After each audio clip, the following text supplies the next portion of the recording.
Lord Ramachandra was an incarnation of God who appeared millions of years ago.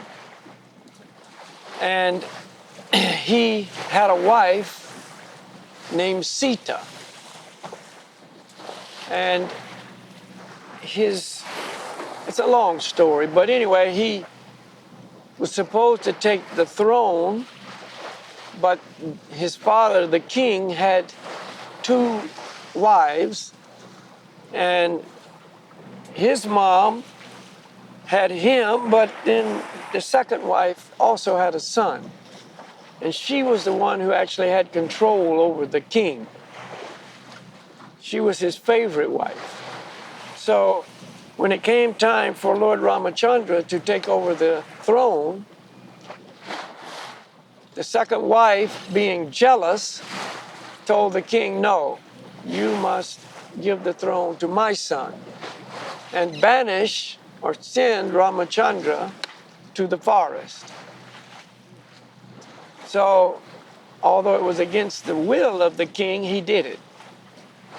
And so Lord Ramachandra, his wife Sita, and his brother Lakshmana went and lived in the forest. Now, Sita was extremely, extremely beautiful, and there was a great demon. His name was Ravana, and his kingdom was on the island of which is now Sri Lanka. And he was a devotee of Lord Shiva.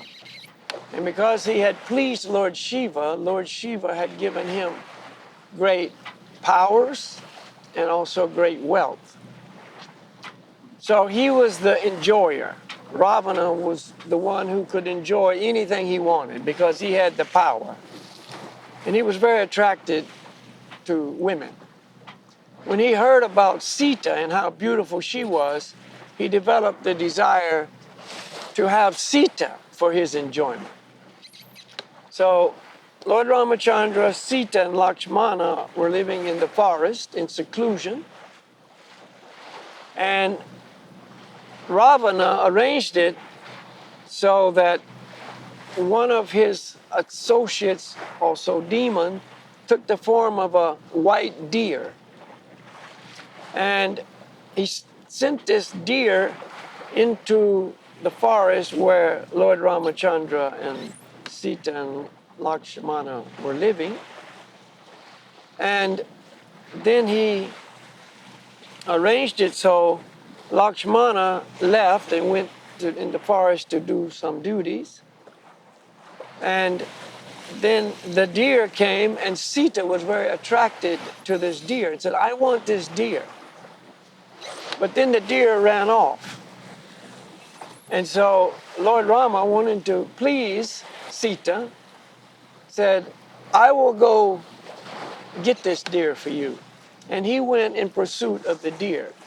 And this was exactly the plan. So when this happened, Sita was unprotected. Ravana came in and stole Sita and took her away. And so when Lord Rama came back, his wife is gone. So then he and Lakshmana began to look for Sita. And they found from this old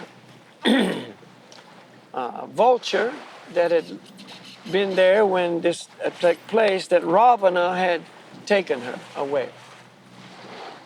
So they pursued Ravana, and Ravana went to his island of Sri Lanka. And they're standing on the shore of the Indian Ocean. And as you may know, there's a large expanse of water between the Indian continent and Sri Lanka. And so there were some monkey devotees, personalities, and they came to help Lord Ramachandra. And the main personality was Hanuman. So you may have heard of Hanuman. Hanuman is a great devotee of Lord Ramachandra. And the leader of the monkeys was Sugriva. So they all helped Lord Ramachandra. And Hanuman, because he had great powers, he jumped across the ocean to the island of Sri Lanka in search of Sita to see if she was really there, and he found her in this prison. And she had never given in to the desires of Ravana.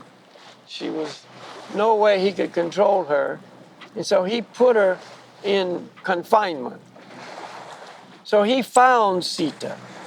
And then she was afraid of him, but he let it be known to her that he was the great devotee of Lord Ramachandra. And then he went back and told Ramachandra, yes, Sita is there. So they decided to build a bridge across the ocean to Sri Lanka. And the way they constructed the bridge is they took giant stones and trees and so on, and they made this bridge. And because of the people involved, the Supreme Lord Ramachandra, the stones floated. And so he made this bridge across the ocean. The ocean allowed him to bridge her. And then they went to Sri Lanka and destroyed everything. Rescued Sita. Ultimately, after all of Ravana's forces were defeated, then Ravana himself tried to destroy, defeat, kill Lord Ramachandra, and Lord Ramachandra killed Ravana and saved Sita, and the whole story ended on a good note, so to speak. And it's very interesting. Some people say, oh, this is just a myth. It's not really true. It's just somebody created this idea. But I have actually personally seen a satellite photo of this exact location, and under the water it shows this bridge going from the Indian continent across to Sri Lanka. So, the Lord, of course, being the Lord, can do anything and everything, and his abilities and so on are inconceivable. So the ocean gave Lord Ramachandra passage to go and save Sita.